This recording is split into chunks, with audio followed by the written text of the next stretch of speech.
एक गधा जिंदगी भर कितनी मेहनत करता है मालिक के लिए, कितना कितना बोझा ढोता है, पर बोलो मालिक ने कभी धन्यवाद दिया है?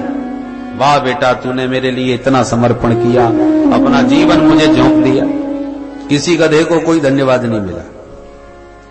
जब मिला तो 2 डंडे ही मालिक के खाने को मिले, और काम का नहीं रहा तो धक्का मार के और भगा दिया।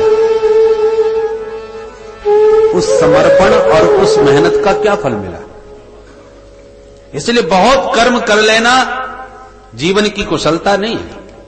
कर्तव्य पालन करना चाहिए, पर कर्तव्य पालन में ही पूरा जीवन समर्पित कर देना यह बुद्धिमानी नहीं। परम लक्ष्य को मत भूलो। परम लक्ष्य क्या है? भगवत प्राप्ति, उस तत्व को प्राप्त करना, समझना। सौनक जी बोले ये तत्व क्या चीज है? तत्व की परिभाषा क्या है? तत्व की परिभाषा देते हैं। वदन्ति तत्तत्त्वविदः तत्त्वं यद् ज्ञानमद्वयम् ब्रह्मेति परमात्मेति भगवानिति शब्दते। वदन्ति तत्तत्त्वविदः तत्त्वं यद् ज्ञानमद्वयम्। सूत जी कहते ऋषियों, तत्व ज्ञानी एक तत्व को ही विविध नामों से जानते हैं। एकम सद्विप्राह बहुधा वदंती। तत्व एक ही है, पर ज्ञानियों से पूछा जाए तो ज्ञानी उस तत्व को कहेंगे कि ये ब्रह्म है। योगियों से पूछा जाए तो वो उसी तत्व को परमात्मा कहेंगे। भक्तों से पूछा जाए तो वो उसी तत्व को भगवान कहेंगे। ब्रह्मेति परमात्मेति भगवान इति शब्दते, ये शब्द संज्ञा है, तत्व वही एक है। तो प्रश्न उठता है, ब्रह्म में, परमात्मा में और भगवान में भी भेद है क्या? बोले हाँ बहुत भेद है। क्या भेद है भाई? प्राय हम लोग ब्रह्म कहें चाहे परमात्मा कहें चाहे भगवान कहें एक ही बात समझते हैं। बोले एक ही नहीं है, भेद है उसमें। भेद क्या है? बोले ब्रह्म का मतलब है जो व्यापक हो, निर्गुण निराकार जो तत्व है उसका नाम है ब्रह्म, और सगुण साकार तत्व जो है उसका नाम है भगवान, और सगुण निराकार जो तत्व है उसका नाम है परमात्मा। जरा गंभीरता से इस विषय पर ध्यान दें। एक उदाहरण से देखें। ये बिजली है। बिजली तो पहले भी थी, परंतु पहले निर्गुण निराकार के रूप में बिजली व्याप्त थी, हमारे प्रयोग में नहीं थी।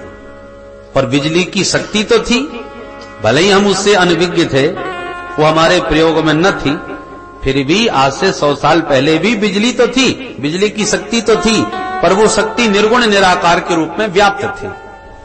पर वैज्ञानिकों ने अनुसंधान किया, शोध किया, प्रयास किया, तो वही बिजली उत्पन्न होने लगी, सगुण हो गई, बिजली का आविष्कार हो गया, और तार में करंट के रूप में वह बिजली आविष्कृत हो गई। तो इस समय उस बिजली का नाम हो गया फिर सगुण निराकार परमात्मा। पहले थी वो ब्रह्म, व्यापक थी, फिर पानी आदि के संग्रह को करके वैज्ञानिकों ने बिजली उत्पन्न हुई करी, तो उसका नाम हो गया सगुण निराकार तत्व अर्थात परमात्मा। परंतु वही बिजली का तार बल्ब से जुड़ा और प्रकाश देने लग गया, तो वही बिजली अब सगुण साकार के रूप में, एक प्रकाश की शक्ति के रूप में हमारी आंखों के सामने प्रकट हो गई। बिजली वही है, उसमें कोई भेद नहीं है। पहले वो निर्गुण निराकार के रूप में व्याप्त थी, फिर सगुण निराकार के रूप में, करंट के रूप में प्रकट हुई, और फिर बल्ब के माध्यम से आलोकित होने लगी, प्रकाशित होने लगी, तो वही भगवान के रूप में अभिव्यक्त हो गई, सगुण साकार बन गई। बोलो राधे राधे। तो परमात्मा कहो या ब्रह्म कहो या भगवान कहो, तत्वतः वो एक ही चीज है, परंतु व्यवहारिक दृष्टि से यदि विचार किया जाए तो उसके भेद हो गए। दूसरे दृष्टांत से देखो, पानी कहो या बर्फ कहो या भाप कहो, ये दृष्टांत ज्यादा सुगम है। तत्वतः एक ही चीज है। पानी कोई बर्फ में रख दिया, वो फ्रिज में रख दिया, वो बर्फ बन गया, तो उसी पानी का नाम हो गया बर्फ। और यदि पानी को खौला दिया आग पर चढ़ाकर, तो भाप बन के निकल गया, उसी पानी का नाम हो गया भाप। अब भाप कहो या बर्फ कहो या पानी कहो तो एक ही चीज है। पर हमको लगी प्यास, हमने कहा जरा एक गिलास पानी देना, और आपने बर्फ का डेला पकड़ा दिया, तो मांगने वाला नाराज हो जाएगा, तुम्हारा माथा खराब है, हम पानी मांग रहे हैं, तुम बर्फ दे रहे हो, और तुम तर्क ये दो कि ये भी तो वही चीज है।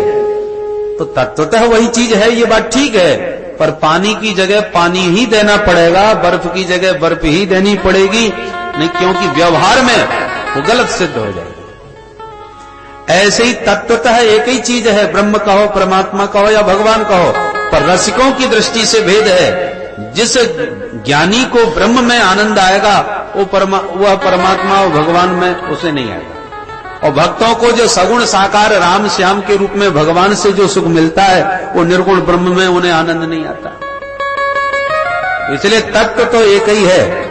तीसरे दृष्टांत से यदि हम कहें कि एक ही आटे से पूड़ी भी बनी, रोटी भी बनी, परामठे भी बने तो एक ही आटे से। अब पूड़ी खाओ या परामठे खाओ या रोटी खाओ, परंतु जिसको रोटी की इच्छा है उसे रोटी ही देनी चाहिए। उनके सामने आपने परामठे रख दिए तो हाथ जोड़ लेगा, साहब पेट खराब है, हम नहीं चाख ही नहीं सकते। और जिसको खूब बढ़िया तगड़ी खुराक है, जठराग्नि प्रबल है, उसको परामठे नहीं दिए और रूखे फुल्का दे दिए तो हाथ जोड़ लेगा, साहब रूखे फुल्का तो घर में ही बहुत है, यहां पर जो फुल्का खाने आए चकाचक माल छानेंगे, उसको उसमें आनंद आ रहा है। तो भैया अपनी अपनी सामर्थ्य है, पाचन शक्ति जिसकी जैसी हो और जिसकी जैसी रुचि हो, रुचि के अनुसार भोजन करेगा। किसी को रोटी में, किसी को परामठे में, जिसमें जिसको स्वाद आवे, बने सब एक ही आटे के। ठीक इसी प्रकार से यही एक तत्व रुचि नाम वैचित्र्यात् विविध रूपों में अभिव्यक्त हुआ है। अब तुम्हें रस किस में आता है? किसी को राम जी में, किसी को श्याम जी में, तो किसी को भोले बाबा में। अरे पूड़ियों में भी तमाम भेद हैं, कोई काली पीली नीली हरी, जाने कैसी प्रकार की पूड़ियां बनती हैं। जिसको जिसमें स्वाद आवे, आनंद आवे, वही पाओ, वही उसके लिए सबसे उत्तम भोजन है। तो जो भोजन हितकर हो और रुचिकर हो वही उत्तम है। उसी प्रकार एकम सद विप्रा बहुधा वदंती, वही एक तत्व विविध रूपों में प्रकट हुआ है। इसलिए अनेक होते हुए भी वह एक है, एक होता हुआ भी वो अनेक है। इनमें कोई भेद नहीं है, पर स्वाद की दृष्टि से अवश्य भेद है, क्योंकि सबका स्वाद अलग अलग है। और जितने धर्म हैं उसमें तो एक ही है। अब तुम्हारा मन लगे या न लगे तुम्हें लगाना ही पड़ेगा। पर हमारे सनातन धर्म में अनेक हैं, जिसको जिसमें रस मिले उसी का आनंद लो, उसी की उपासना करो। किसी को भोले वाले देवता अच्छे लगते हैं तो ठीक है, भोले बाबा शिव की सेवा करो। किसी को चटपटे छाटको ठाकुर ज्यादा अच्छे लगते हैं, छल छबीले, तो ठीक है कन्हैया की शरण में आ जाओ। किसी को लगता है कि नहीं मर्यादा में निबद्ध होने चाहिए, ठाकुर जी सरल भी हो, मर्यादित हो, तो ठीक है राम जी की शरण में आ जाइए। किसी न को देवी माँ के रूप में यदि भगवान होते तो उनकी गोद में हम बच्चों की तरह खेलते, तो ठीक है भगवान देवी शक्ति के रूप में भी विराजमान है, उनके पुत्र बनकर के उनकी गोदी में खेलो। तो भगवान शक्ति के रूप में एक ही है, परंतु नाम रूपों के रूप में अनेक है। और उस तत्व को जाने बिना, समझे बिना जीव का जीवन सार्थक नहीं हो सकता। समझने से क्या होगा? बोले भिद्यते हृदय ग्रंथि छिद्यन्ते सर्व संशया क्षीयन्ते चास्य कर्माणि दृष्ट एवात्मनीश्वरे। उस तत्व को जानते ही तुम्हारे अज्ञान की सारी ग्रंथियां खुल जाएंगी, बुद्धि के सारे संशय भ्रम समाप्त हो जाएंगे और समस्त कर्म बंधनों में से आप हमेशा के लिए विनिर्मुक्त हो जाएंगे। जब तक उस तत्व को नहीं जाना तब तक ये जन्म मरण का बंधन छूटने वाला कदापि नहीं है। और उस तत्व का ज्ञान आपको इसी मानव शरीर से ही हो सकता है, अन्य किसी शरीर में संभव भी नहीं है। इसलिए मानव जीवन की महिमा है। मोक्ष के मार्ग में जो ताला लगा हुआ है वो ताला मानव जीवन की ताली से ही खुलता है, और कोई ताली उसमें फिट नहीं बैठती। इसलिए मनुष्य शरीर बड़े भाग्यमान उस तनु पावा।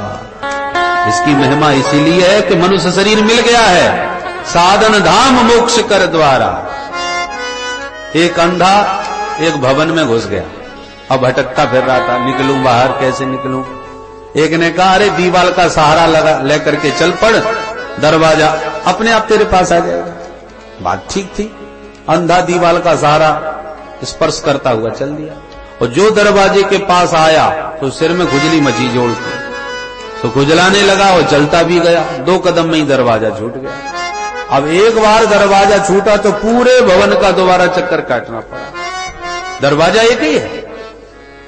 ऐसे ही 84 लाख योनियों के चक्रव्यूह में मोक्ष का दरवाजा केवल मानव शरीर है। अब इस मानव शरीर में यदि इस जीवन में आपने तत्व ज्ञान प्राप्त नहीं किया तो दरवाजा छूट गया, और 84 का पूरा चक्कर आपको फिर दोबारा काटना पड़ेगा। पुनरपि जननम पुनरपि मरणम पुनरपि जननी जठरे शयनम। इसलिए संत बार बार सावधान कर रहे हैं, तस्मात् जागृति जागृति, जाग जाओ, अभी समय है, अवसर है। ये दरवाजा तुमसे छूटा जा रहा है। और खुजली क्या है? विषयों का सुख। जन्म जन्मांतरों के अभ्यास से जो विषय जन्य सुख हैं उनके हम अभ्यासी हो गए हैं। तो जैसे कुकर सूकर की योनि में हम विषय भोग करते रहते हैं, वही विषय सुख इस मानव शरीर में ही भोगते रहे, परंतु जिस दरवाजे से निकलना था वो दरवाजा हमारा वो खुजलाने के चक्कर में छूट गया। अरे खुजली तो आगे पीछे भी आप खुजला सकते हो, दरवाजा आए तो सावधान हो जाओ कि निकलना है अब बाहर, चूक ना जाए। तो वही चूक हमसे बार बार होती है, और बार बार जन्म मरण की भवाटिबी में भटक रहे हैं। इसलिए सावधान होकर के दरवाजे पर खड़े तो हैं, बाहर निकल जाए तो कुशलता, और नहीं निकले तो फिर जैसे अन्य शरीर है वैसे मनुष्य शरीर में भी वो आपने वही सब काम किए। आहार निद्रा भय मैथुनंच, क्या विशेषता रही?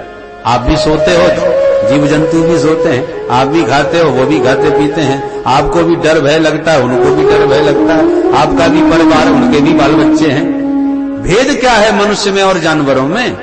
भेद केवल यही है कि मनुष्य जानता है कि जीवन का स्वरूप क्या है, कर्तव्य जीव का कर्तव्य क्या है।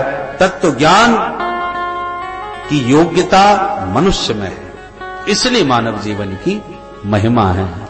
और उसको हमने नहीं पाया तो जानवरों की तरह अपना जीवन गंवाया।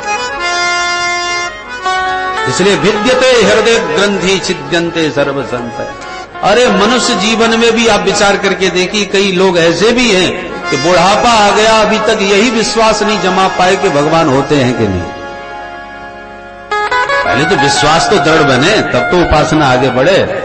विश्वास ही पक्का नहीं हो पाया।